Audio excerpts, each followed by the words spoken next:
So my daughter Sky's exposure to laundromats is pretty much limited to the washers and dryers in the basement of her dorm at school.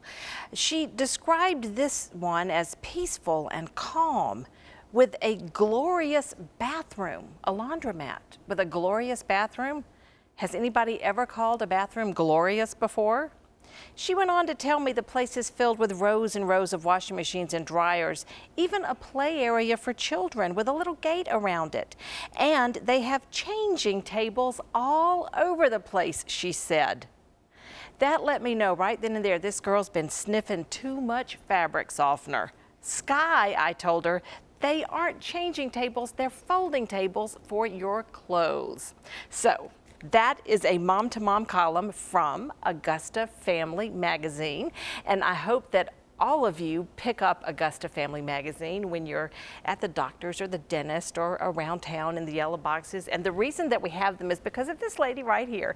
Karin Calloway is the editor, and she has been for about 11 years now. Yes, exactly. Founding editor of Augusta editor. Family Magazine. And you've got so many fun issues here, Karin. Like I said, it's a staple in waiting rooms around here, outside stores. And the fun thing is you have all kinds of columnists. You have Dr. Ron, who writes a terrific column. And I've enjoyed writing Mom to Mom pretty much for my kids' youth. And I wrote Mom to Mom. For 11 years as well, ever since the first issue. The first one, and a couple before then, when there was a family segment. We both wrote for that. Yeah, for that, in the Family Chronicles. Yeah. Right. Jennifer Miller was the editor. So it's been a fun ride. I actually sit in that office now. You do? Yeah. You've moved to that office. Things go full circle. Well, Karin, you really are in touch with issues that moms care about.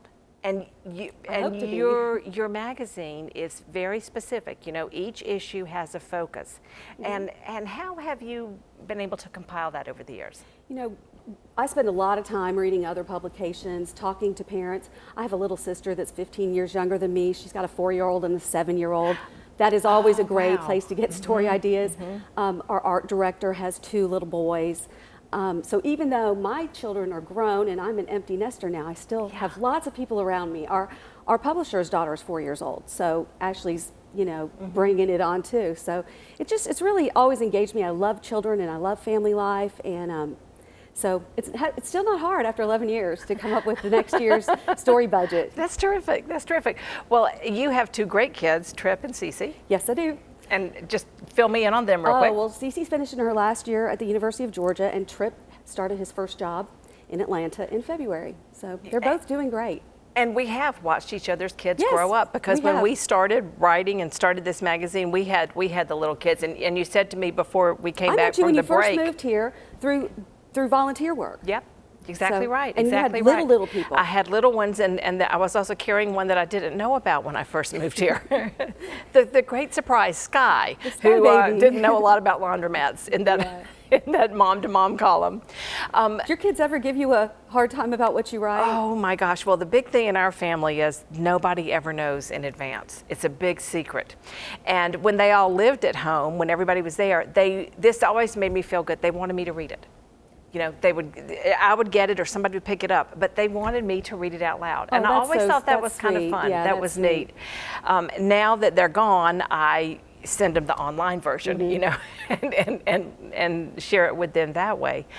But my husband is the one who has always said 1 month, if they would just give me the column for 1 month, oh, I could get you back in so many ways. You have written some pretty funny things about Scott over the years. Scott, I live with the man who gives me endless material, don't I? Oh, he's awesome, though. He's one of the nicest men I've ever met. Thank really, you truly, very honestly. much. So, you know, well, he's welcome to come on board and write one, you know. Now, one of the really fun things that you and I did a lot of years ago, you're so good in the kitchen. I mean, you're a chef. And we did a story one time when we were shopping for busy moms. And I went through the grocery store with you. That has been a long time ago. It was a long time ago, but I learned so much. I did the story for the viewers, but boy, did I benefit. Well, my family benefited from it. Yeah, and I still, one of my best tricks from you was frozen fruit in the smoothie. Oh, yeah. Yeah, frozen fruits in the smoothie. Now smoothies are so Put in the popular, cold. that's not a novel thing, Yeah, but back then nobody- smoothies were something, you know. It's a big thing then. Yeah, yeah.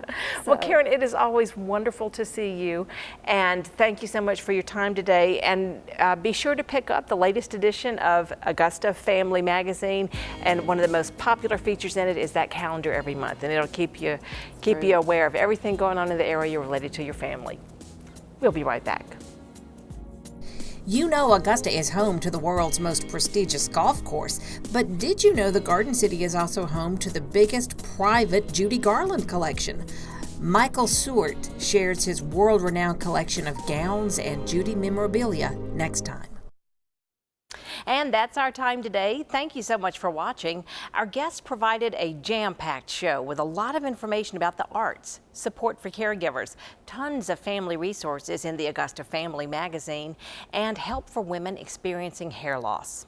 Keep in mind, October is Breast Cancer Awareness Month, and we've got the big Miracle Mile Walk at the Augusta Common on Saturday the 15th. Funds raised provide free screenings on the mobile mammography unit where no woman is ever turned away.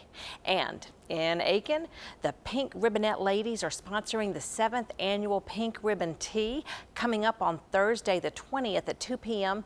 in the beautiful atrium at Millbrook Church. Be sure to email me topics you'd like to see us discuss here on Jennie, and don't forget to go to the Facebook page and like it. I'll see you next Tuesday at 12:30.